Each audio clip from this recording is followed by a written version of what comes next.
اللہ تعالیٰ تو ہر چیز کا وقت مقرر فرما دیا ہے، لیکن ان کی تمنا ایسی ہوتی ہے، جو کامیاب ہو جاتے ہیں وہ چاہتے ہیں کہ جلدی ہم اپنے منزل پہ پہنچ جاتے ہیں.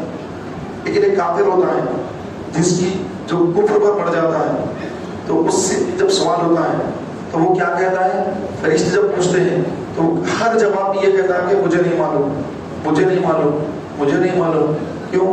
کیونکہ دنیا میں اسلام پہ کبھی چلا نہیں، دین کبھی سیکھا نہیں، مرتے وقت بھی کلمہ نصیب ہی نہیں ہوا، کفر پر مر گیا. یہ مسلمان بچیاں غیروں سے شادیاں کر کے کفر اختیار کر رہی ہیں، جب ان کی قبر میں فرشتے آئیں گے، جب ان سے فرشتے پوچھیں گے من ربو کا، تیرا رب کون ہے، تو انہیں دنیا کا بوائے فرینڈ یاد آئے گا. ہاں میں تو اس کے ساتھ بھاگ کے شادی کری تھی، اسلام چھوڑ دی تھی. اب یہ فرشتے پوچھ رہے ہیں من ربو کا، تیرا رب کون ہے؟ میرے والد تو مسلمان تھے، میری امی بھی مسلمان تھی، میرے بھائی مسلمان تھے، میں سب کے خلاف ہو کر نکل گئی تھی گھر سے، اس کے ساتھ بھاگی تھی اور مندر جا کر میں نے شادی کر لی تھی، اور آج یہ پوچھ رہے کہ تیرا رب کون ہے؟ تو اب اس کو بولنے نہیں آئے گا. پھر فرشتے دوسرا سوال شروع کر دیں گے، ماں دینوں کا، تیرا دین کیا ہے بتا. وہ تو جو پوجا پاٹ میں لگ گئی تھی، وہ تو کو سجدہ کرنے میں لگ گئی تھی، وہ تو تلک لگانے میں لگ گئی تھی، وہ تو طرح طرح کے کفریہ رسوم میں لگ گئی تھی. اب اس کو دین کے بارے میں کیا معلوم؟ دین کے بارے میں معلوم ہوتا تو پھر اختیار نہیں کرتی تھی. تو اس دن کوئی جواب نہیں بن پڑے گا تو کہے گی ہائے ہائے لا ادری، ہائے ہاتا لا ادری، نہیں جاتی، ہائے مجھے نہیں معلوم.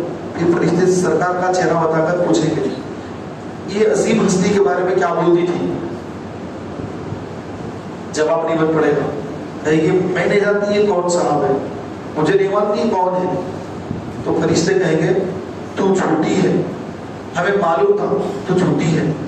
اس کے بعد کہیں گے جنت کی کھڑکی کھولیں گے اور جنت کی نعمتیں بتائیں گے اور پھر اس کو بند کر دیں گے اور کہیں گے اگر تو یہ سوالات جو ہم نے کیے اس کے جوابات دیتی، کامیاب ہوتی، تو تیرے لیے وہ جنت کی کھڑکی کھولنے والی تھی. لیکن تو امتحان میں ناکام ہو گئی، تیرے لیے وہ کھڑکی نہیں ہے، تیرے لیے اب جہنم کی کھڑکی کھلنے والی ہے. جہنم کی کھڑکی کھلے گی اور آگ، سانپ، بچھو، جہنم کا عذاب، اس کی کھڑکی، جہنم کی کھڑکی اس کی قبر میں کھل گئی اور اس کی قبر میں آگ بھڑکا دی گئی. سانپ اور بچھو اس پر حملہ ور ہو گئے اور یہ عذاب قبر میں مبتلا ہو گئی اور یہ کب تک؟ قیامت تک عذاب قبر میں مبتلا ہے. اس کو کوئی کمی آئی ہی نہیں، کوئی اس کو وہاں سے چھڑانے نہیں آئے گا، کوئی بچانے نہیں آئے گا. اللہ تبارک و تعالیٰ کسی کافر پر مرنے کے بعد رحم نہیں فرمائے گا. اور اگر اس کی مغفرت کی اگر کوئی مسلمان دعا کرے گا تو اللہ تعالیٰ اس کا ایمان بھی ضبط کر لے گا، وہ بھی کافر ہو جائے گا.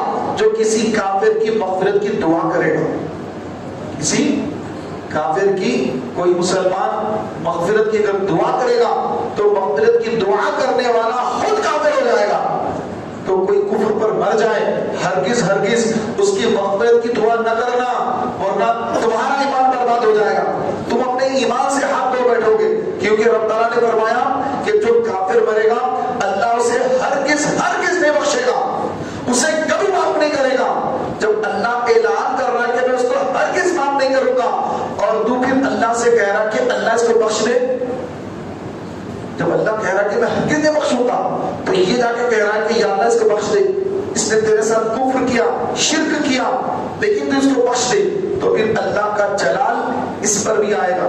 مولا تعالیٰ اس کا ایمان چھین لے گا کہ میں نے جب صاحب قرآن میں نازل فرما دیا ہے اس کے باوجود تو مجھ سے دعا کر رہا ہے، تیرا ایمان بھی ختم ہو.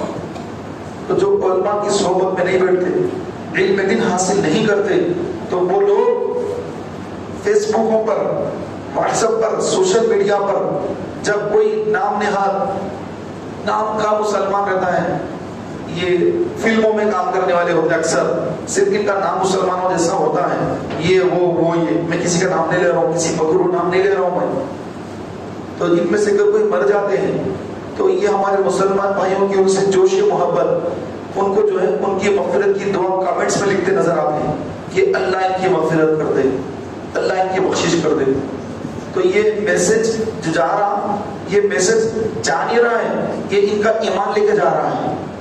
اب یہ سمجھ رہے کہ بھائی ہر ایک کے ساتھ اچھا ہی کرتے ہیں، اب اتنا اچھا ہوں میں، ہر ایک کے لیے مغفرت کی دعا کرتا ہوں، معلوم ہے اتنا اچھا ہوں میں، ارے اچھا نہیں ہے نادان، تیرا ایمان چلا گیا ہے، اپنے آپ کو تو اچھا سمجھ رہا ہے، تیرا تو ایمان غارت ہو گیا، تو ایمان سے نکل گیا۔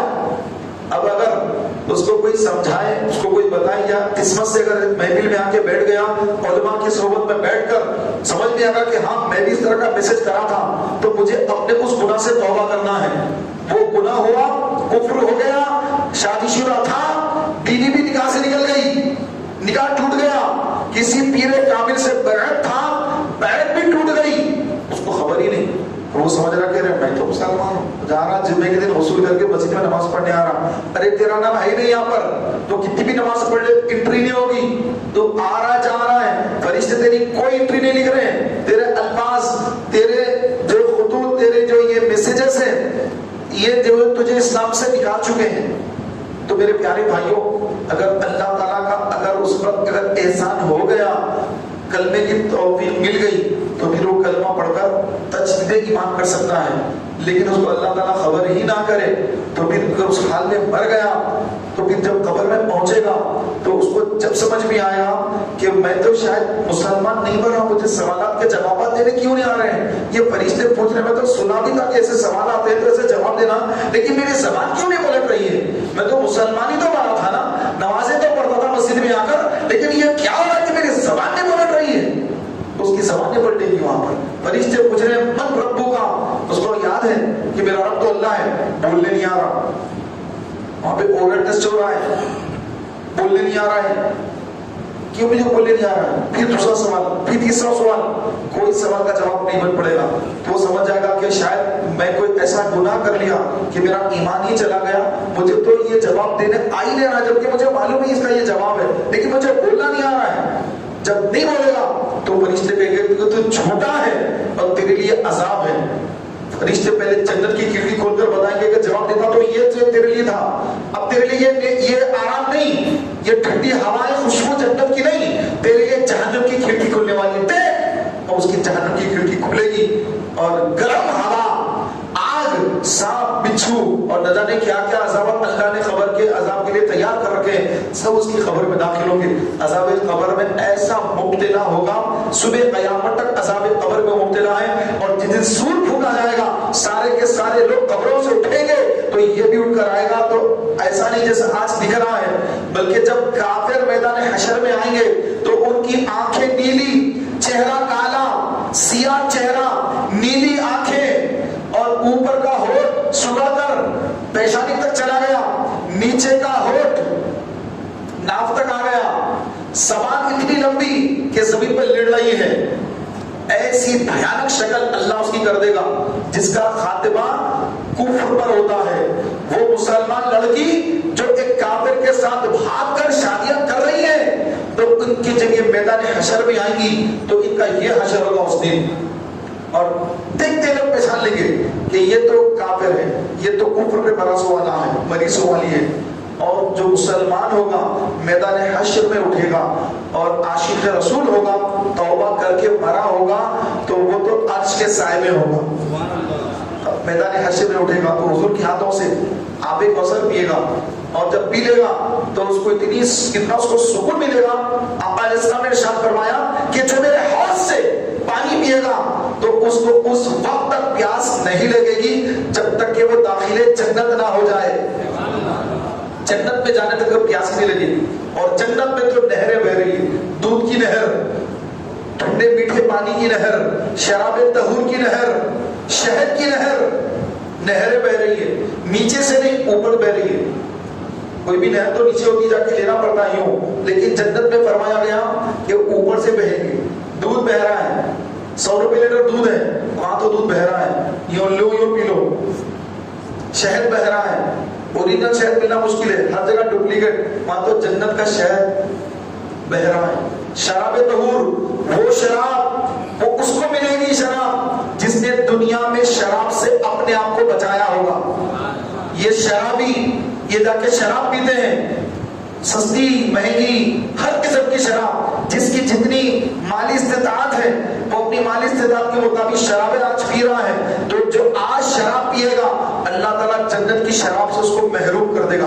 روایت میں لکھا ہے کہ جنت کی شراب جب جنتی پیے گا تو نہ اس کا سر گھومے گا نہ اس کی طبیعت بگڑے گی, بلکہ اس کو اور سرور اور مزے میں اور اضافہ ہوگا. کہ جنت کی ایک ایک نعمت میں 70 الگ الگ مزے ہوتے ہیں. جیسے آپ نے کوئی چیز کھائی, میٹھا کھایا, آپ کو میٹھا محسوس ہوا, ڈبل کا میٹھا کھا لیا آپ نے, ہاں بھائی میٹھا ہے. لیکن جنت کی کوئی نعمت کھائے گا تو ایک مٹھاس ہی نہیں, 70 الگ الگ قسم کے اس کو جو ہے مزے آئیں گے. لیکن اس میں اس کا بھی مزہ آ رہا, اس کا بھی مزہ آ رہا, اس کا بھی مزہ آ رہا, تو اس کا بھی مزہ آ رہا, 70 مزے ایک ایک لقمے میں. سبحان اللہ. تو وہ جنت ہے. اس میں جنت میں داخل ہونے کے لیے کیا چاہیے؟ بولیے کیا چاہیے, ذرا زور سے بولیے. ایمان چاہیے. کیا چاہیے؟ ایمان. اور ایمان کیا ہے؟ رسول اللہ کی محبت. ایمان کیا ہے؟ رسول پاک کی محبت ایمان ہے. جتنی زیادہ حضور کی محبت اتنا ایمان مضبوط, اور جتنی حضور سے دوری, دشمنی, گستاخی, اتنا اس کا کفر میں زیادتی, اتنا وہ کفر میں زیادہ. تو جو عاشق رسول ہے, سرکار کا چاہنے والا ہے, اس کا ایمان اتنا مضبوط ہے. آقا علیہ السلام نے فرمایا, اے عمر, حضرت عمر سے پوچھا, اے عمر تو مجھ سے کتنی محبت کرتا ہے؟ فاروق نے عرض کی, یا رسول اللہ میں آپ سے بہت محبت کرتا ہوں, لیکن اپنے آپ سے زیادہ نہیں کرتا. پہلے اپنے آپ کے بارے میں سوچتا ہوں, بعد میں بھی یا رسول اللہ میرے بعد میں آپ ہی سے محبت کرتا ہوں. تو آقا نے کیا فرمایا کہ عمر تیرا ایمان مکمل نہیں ہوا, تو کامل مومن نہیں ہوا. آج ہم کسی کو پوچھے بھائی آپ کس سے محبت کرتے ہیں, میں آپ سے محبت کرتا ہوں, جبکہ اسی کی خبر کھولتا ہے اور بولتا ہے کہ میں آپ سے محبت کر رہا ہوں. لیکن وہ عمر تھے, جو دل میں ہے وہ زبان پہ ہے. سرکار نے فرمایا کہ تو اس وقت تک مومن نہیں ہو سکتا جب تک تو اپنی اولاد, اپنے ماں باپ, اپنے مال اور اپنے آپ سے زیادہ جب تک مجھ سے محبت نہیں کرے گا, تیرا ایمان مکمل نہیں ہوگا. تو فاروق اعظم سنے اور اسی وقت عرض کی, یا رسول اللہ اب میری یہ کیفیت ہے کہ میں اپنے ماں باپ, اپنی اولاد, اپنا مال اور اپنی جان سے زیادہ آپ سے محبت کرتا ہوں. اسی وقت جواب دیا حضور کے بارے میں, یا رسول اللہ اپنے آپ سے زیادہ, میری جان آپ پر قربان, میرے ماں باپ آپ پہ قربان, میری اولاد آپ پہ قربان, میرا مال آپ پہ قربان, میرا سب کچھ آپ پہ قربان. آقا نے فرمایا, اے عمر اب تیرا ایمان مکمل ہو گیا. تو یہ ایمان کی کسوٹی, ایمان کی جانچ, رسول کی محبت. اور آج کے مسلمان کی رسول کی محبت چہرے پہ داڑھی نہیں. ارے میں تو عاشق رسول ہوں, چہرے پہ داڑھی نہیں ہے, یہ عاشق رسول ہے بیچارہ, اس کے چہرے پہ داڑھی نہیں ہے. ارے میں تو حضور سے بہت محبت کرتا ہوں. اچھا ماشاءاللہ, حضور کی آنکھوں کی ٹھنڈک تو نماز ہے, آنکھوں کی ٹھنڈک نہیں پہنچاتا, کہتا کہ میں تو عاشق رسول ہوں, جھوٹا ہے, زبانی بول رہا ہے, کوئی عشق رسول نہیں تیرے پاس, تیرے اندر عشق دنیا وسیع ہے, اور یہ تو لوگوں کو کہہ رہا ہے. تو جو عاشق رسول ہوتا ہے پیارے بھائیوں کبھی نماز قضا نہیں کرتا. حضور کی آنکھوں کی ٹھنڈک نماز میں ہے, حضور علیہ السلام نے روزوں کا حکم دیا ہے. تو عاشق رسول شریعت کا پابند بنتا ہے, نہ ماں کو ستاتا ہے نہ باپ کو ستاتا ہے, کیونکہ عاشق رسول جو ٹھہرا سرکار کی محبت سے ہر کام کراتی ہے, سرکار کی محبت اس کو داڑھی رکھاتی ہے. چاہے شادی میں رکاوٹ ہو جائے, جاب میں رکاوٹ ہو جائے, جو ہوتا ہو جائے, میں داڑھی نہیں بڑھاؤں گا. شادی نہیں ہوتی کوئی بات نہیں, بغیر شادی کی زندگی گزار لوں گا. سرکار کی محبت پہ داڑھی جو رکھ لیا ہے, اب کوئی چیز کٹا نہیں سکتی. جاب نہیں مل رہی تھی, ایک اچھی جاب مل گئی, لیکن اس کمپنی کا رولز ہے کہ داڑھی والوں کو جاب نہیں دیتے. آپ کی جو ہے صلاحیت بہت اچھی ہے, ڈگریاں اچھی ہے, سب اچھا ہے, لیکن آپ کو یہ داڑھی نکال کر آنا ہوگا. تو وہ نوکری کو ٹھوکر مارتا ہے کہ مجھے ایسی نوکری نہیں چاہیے جس نوکری میں میرے آقا کی سنت کو دور کرنے کے لیے کہا جا رہا ہے. ایسی نوکری کو میں ٹھوکر مارتا ہوں. ایک کو لات ماروں گا تو مولا تعالیٰ مجھے 10 عطا فرمائے گا. تو یہ ہوتا بھی ہے. تو میرے پیارے بھائیوں، ہم سرکار کی محبت کے زبانی دعوے بند کر دیں، عملی طور پر آ جائیں سامنے کہ نہیں، کسی کو بتانے کی مجھے ضرورت نہیں ہے، میرا رب مجھے دیکھ رہا ہے کہ میں کتنی حضور کی سنت پر عمل کر رہا ہوں، میرے دل میں حضور کی کتنی محبت ہے صلی اللہ علیہ وسلم۔ تو آقا علیہ السلام پر درود و سلام پڑھنا، آقا کی سنت معلوم کر کے اس پر عمل پیرا ہونا اور آقا کی سنت ان کو سکھانا۔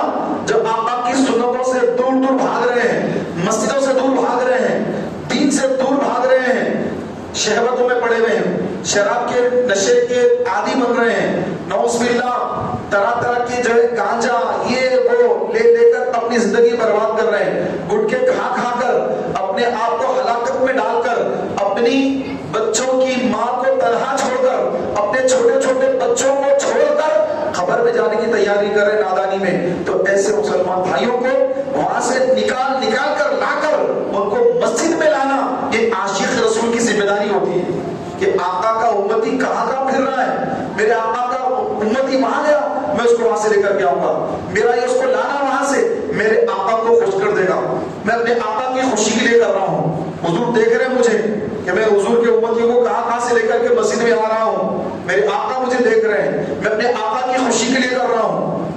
تو جو حضور کی خوشی کے لیے کرتا ہے تو پیارے بھائیوں، اللہ تعالیٰ اس کے عمل کو کبھی رائگاں نہیں کرتا، ضائع نہیں کرتا، بلکہ اس کو بہترین اجر اور ثواب عطا فرماتا ہے۔ تو آج تحریک اسلامی یہی کام کر رہی ہے کہ جتنے مسلمان بھائی بے نمازی ہیں ان کو نماز کی طرف لانا، ان کو سنتوں کی طرف لانا، ان کے ایمان کو مضبوط کرنا، ان کا ایمان کا رسول اللہ کا رشتہ مضبوط کرنا، ان کو عاشق رسول بنانا، وہ چہرے پر داڑھی رکھ لے، سر پر امامہ بھی باندھ لے اور اپنی نگاہوں کی حفاظت بھی کرے کہ شیطان کسی کے ذریعے ان پر حملہ آور ہو تو وہ رسول اللہ کا عاشق، رسول اللہ کا غلام اپنی غلامی کا ثبوت دیتے ہوئے جس طرح اس نوجوان نے اپنی نگاہوں کی حفاظت فرمائی تھی، ویسا ہی عاشق رسول بھی اپنی آنکھوں کی حفاظت کرتا ہے کہ یہ آنکھیں تو مجھے وہ ہے، یہ آنکھیں تو وہ ہے کہ میں قبر میں میرے آقا کی انہی آنکھوں سے زیارت کرنے والا ہوں،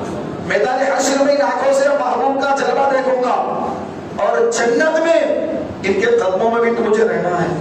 تو آج اپنی آنکھوں کی میں نے حفاظت کرنی ہے۔ تو میرے پیارے بھائیوں، ہم یہ اپنا ذہن بنائیں، اپنے اندر تقویٰ پیدا کریں۔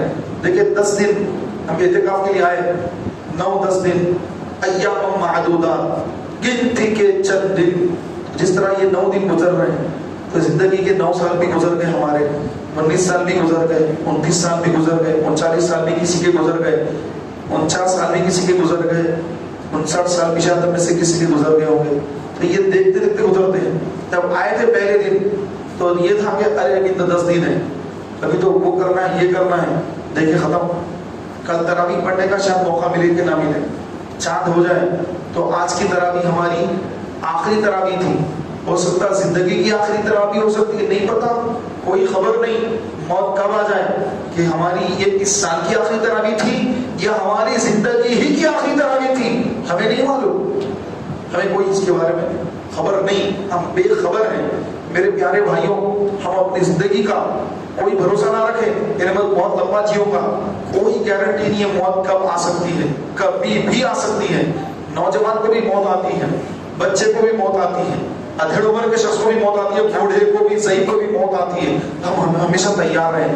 تو اس کی تیاری کے لیے نمازوں کی قضا نمازوں کی تیاری بھی کر لیں، جتنی نمازیں قضا ہو گئی ہے ان کا حساب لگا لیں، ادا کر لیں، قضا روزے ادا کر لیں، کوئی اللہ کا حق باقی رکھ کے نہ مرے، مرنے سے پہلے پوری تیاری کر لیں۔ آپ جب یہاں 10 دن کے اعتکاف میں آ رہے تھے، تیاری کر کے آ رہے تھے کہ مجھے کپڑے بھی ہونا ہے، 4 جوڑے رکھ لوں گا، برش، ٹوتھ پیسٹ، صابن، تولیہ، یہ اس کی مجھے وہاں ضرورت پڑے گی، یہ تیاری کر کے آتے ہیں۔ اسی طرح میدان محشر کی تیاری کر کے، قبر کی تیاری کر کے دنیا سے رخصت ہونا ہے اور اس کا وقت ہمیں نہیں پتا ہے، تو ہماری تیاری ایسی ہو کہ میری کوئی نماز باقی نہ رہ جائے، کسی کا کوئی قرض ہے وہ قرض باقی رکھ کر نہیں بھرنا ہے، کوئی قضا روزہ باقی ہے وہ رکھ کر نہیں بھرنا ہے، کسی پر ظلم زیادتی کر دی اس سے معافی تلافی کر کے، اس سے معافی مانگے بغیر نہیں مرنا ہے، ورنہ وہ میدان محشر میں پکڑ لے گا اور نیکیاں لے لے گا، آپ کے پاس نیکیاں چلی جائیں گی۔ آج عاجزی گڑ گڑائیں، رو رو کر کر معافی مانگے، بھائی میرے سے غلطی کی مجھے معاف کر دیجیے، میں آپ سے معافی مانگتا ہوں، میں آپ سے معافی مانگتا ہوں، روئے اس کے سامنے. ایسا نہیں کہ سوری اب چلتا ہے کوئی بات نہیں، ایسی سوری نہیں ہوتی. معافی مانگے، رو کر آنسو بہا کر اس کے پیر پکڑ لے، بھائی مجھے معاف کر دو یار، اس سے غلطی ہو گئی. ایسی معافی ہوتی ہے. یہ دکھاوے کی معافیوں سے یہ اللہ کی بارگاہ میں ایسی معافی قبول ہی نہیں ہوتی کہ جو اس طرح سے آج کل لوگ معافیاں مانگتے ہیں اور میسج کے ذریعے اس کے ذریعے. ایسی کوئی معافی نہیں ہے. معافی کیا ہے کہ سامنے والے کا دل آپ کی بات کو قبول کر لے. ہاں یار یہ اتنی اس سے بولا، چلو اس کو معاف کر دیا، وہ دل سے معاف کر دے. پھر وہ بھی ایکٹنگ کرے گا، ارے کوئی بات نہیں میں بھی معاف کر دیا یار، اس میں کیا ہے بعد میں بتاتا ہوں. وہ بھی ایسی معافی ہوگی جیسے آپ معافی مانگ رہے ہیں، وہ بھی ویسے آپ کو معاف کر رہا ہے. تو یہ سب جو ہے بیکار ہو جاتا ہے. تو صحیح معافی مانگ لیں، ہر ایک سے اچھی معافی مانگ لیں. اور ہم پر اگر کوئی ظلم کر دیا ہے تو دل بڑا کر کے اس کو بھی معاف کر دیں. چلے آپ مجھ پر جس نے بھی کچھ غلط کہہ دیا بول دیا، چلو میں بھی اس کو معاف کر دیتا ہوں، میں اس کو معاف کر دوں گا، رب تعالیٰ مجھے بھی معاف کر دے گا. میری بھی تو بہت ساری خطائیں ہیں، میں اس کی پکڑ میں ہوں. رب تعالیٰ اگر میری پکڑ کر دے تو میں اس کو معاف کرتا ہوں تو رب تعالیٰ بھی مجھے معاف کر دے گا. حدیث پاک ہے کہ کوئی بندہ اپنے مسلمان بھائی کو اگر معاف کر دیتا ہے تو مولا تعالیٰ فرماتا ہے کہ وہ بندہ ہو کے معاف کر رہا ہے، میں تو رب العالمین ہوں، میں تو رب العالمین ہوں، میں کیوں سے معاف نہ کروں. تو اللہ تعالیٰ بھی اس بندے کو معاف فرما دیتا ہے. تو ہم درگزر کا کام لیں.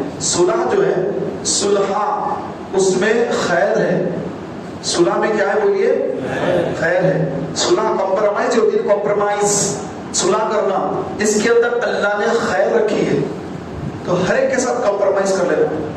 تھوڑا بہت نیچے اوپر ہوتا ہے، کمپرومائز کر لے کر اس میں خیر اللہ نے رکھی ہے. تو اس خیر کو حاصل کرنا، اس خیر کی برکتیں حاصل کرنا، درگزر کر دینا، معاف کر دینا، یہی اللہ کی طرف سے کامیابی والے کی نشانی ہے.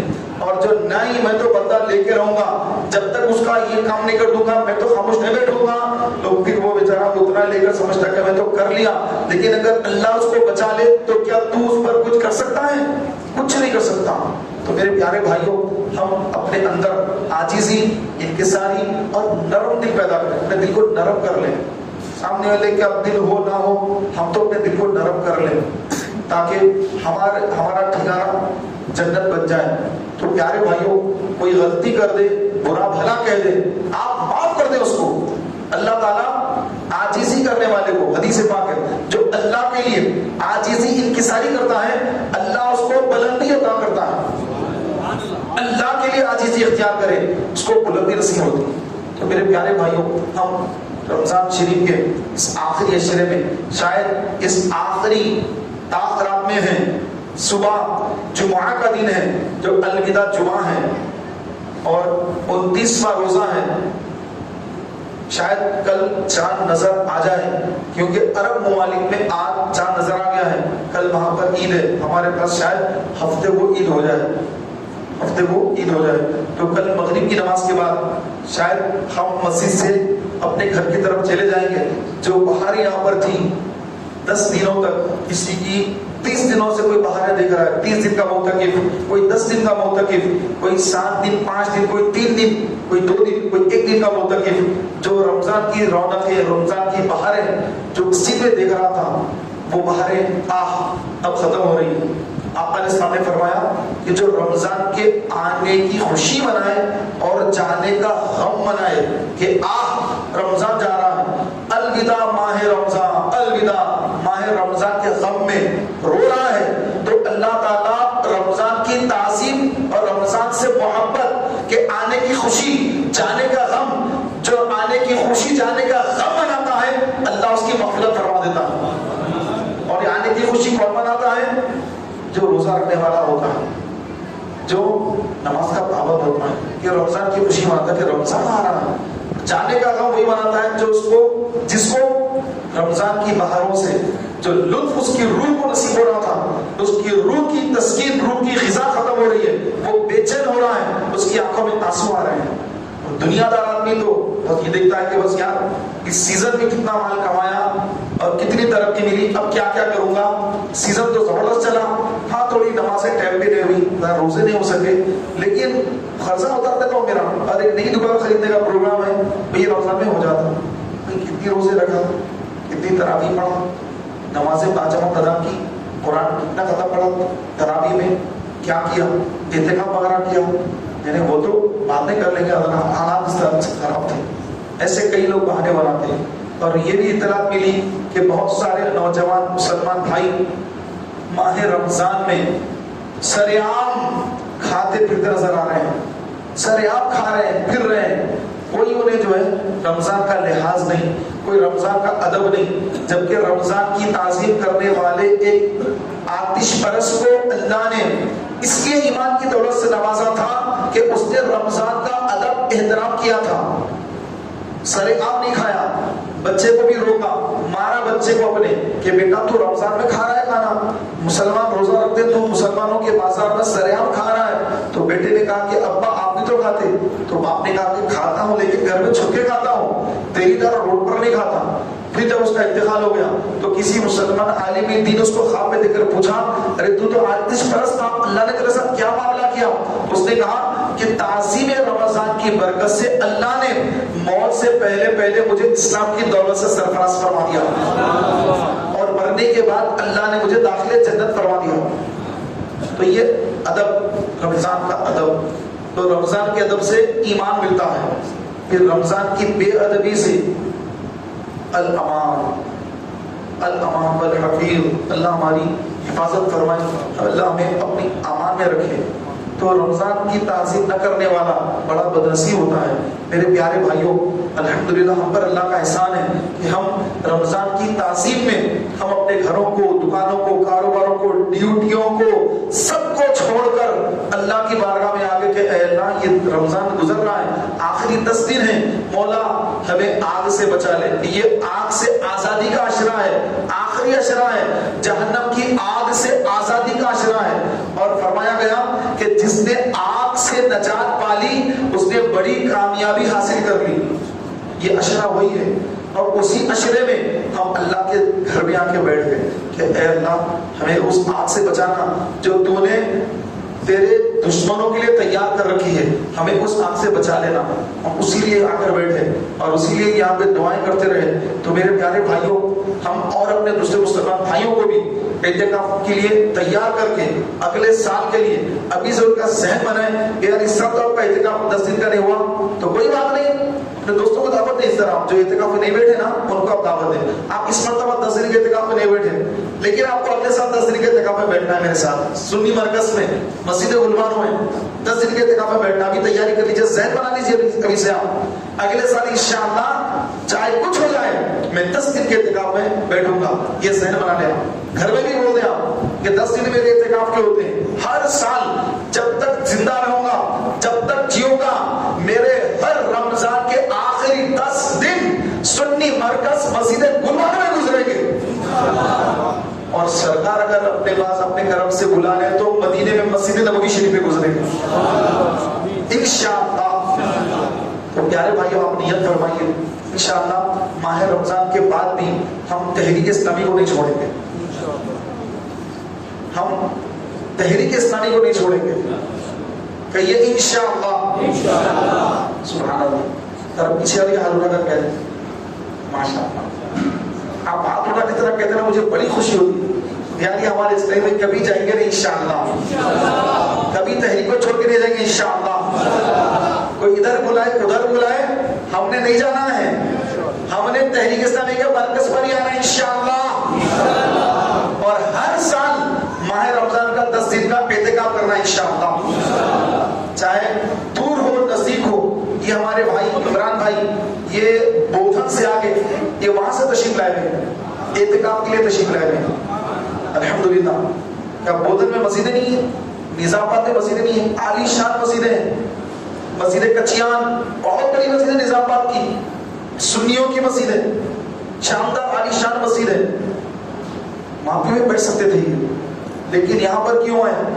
یہاں پر اس لیے آئے یہاں عاشق رسول جمع ہوتے ہیں، یہاں صداقت رسول ہوتے ہیں، یہاں پر دین کو سکھانے کی بات کی جاتی ہے، رسول اللہ کی سنتیں سکھائی جاتی ہیں.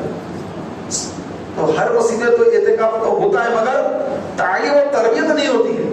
تو ہم یہاں پر تعلیم و تربیت کے لیے حضور کی محبت میں ثنا خوانی سننے کہ ہم بھی نعت خوانوں کے ساتھ، ہم بھی نعت خوانی قرآن پڑھتے رہیں گے, ہم بھی نعت گنگنائیں گے, ہم بھی حضور کا ذکر سنیں گے, ہم بھی انشاءاللہ دعا میں شامل رہیں گے, ہم بھی انشاءاللہ تعالیٰ دین کی باتیں سنیں گے, ہم بھی سنت کے مطابق زندگی گزارنے کی تیاری میں سیکھیں گے. اور جذبے کے تحت الحمدللہ ہم مسجد میں آتے ہیں اور ہمارا کوئی مقصد نہیں ہوتا ہے, اور کوئی مقصد نہیں.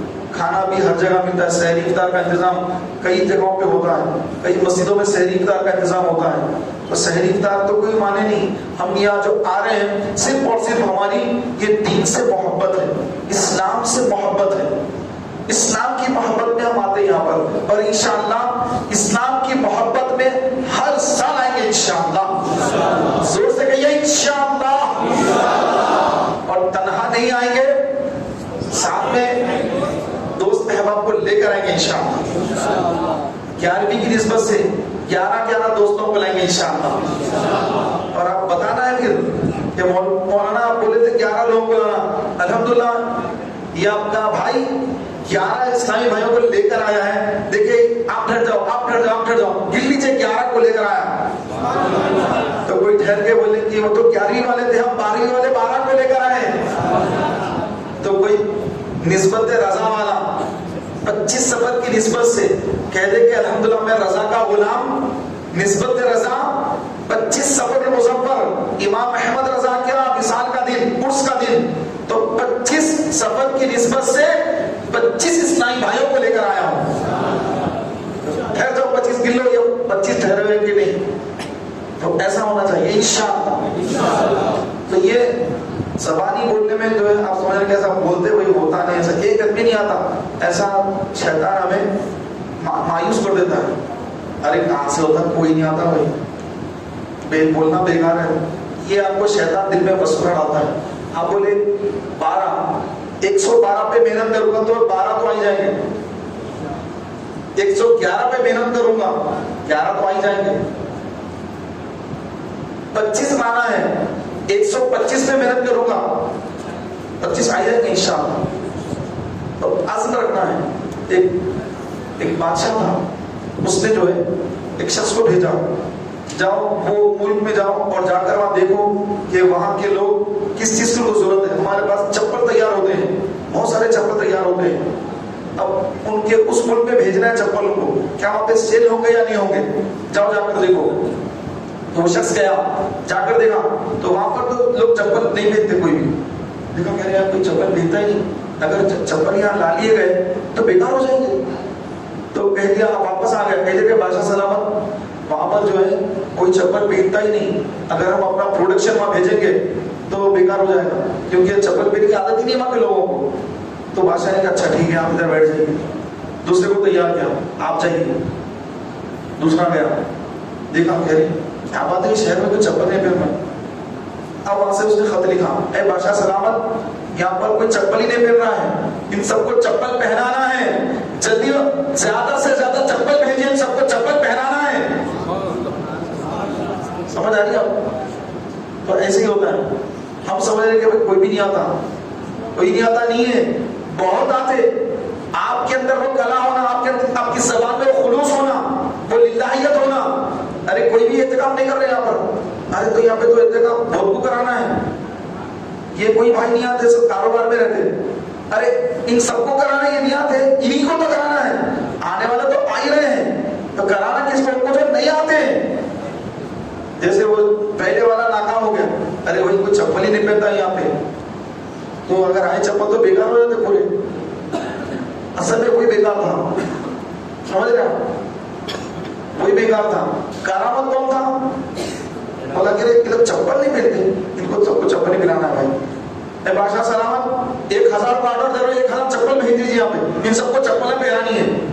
تو ویسے ہی ہے, کوئی احتکام نہیں کرتا, ان کے مطلب نہیں بھائی بہت دعوت دے رہا ہوں, کوئی آ رہا نہیں. تو وہی سمجھ لیجیے کہ چپل کوئی پہنتا نہیں, نہیں لانا چپل, وہ کوالٹی ہے بندہ. سمجھ رہے ہیں؟ اب کوئی بولے نہیں میں تیار کروں گا انشاءاللہ, میں نہیں, اللہ کرے گا, میں کوشش کروں گا. سمجھ لیں کہ یہ وہ کوالٹی ہے جو چپل بھیجو بادشاہ سلامت, یہاں چپل کوئی پہننے تیار ہی نہیں ہے, ان سب کو چپل میں نے پہنانی ہے. تو آپ کون سی کوالٹی بنیں گے بھائی؟ پہلی والی, سیکنڈ والی کوالٹی.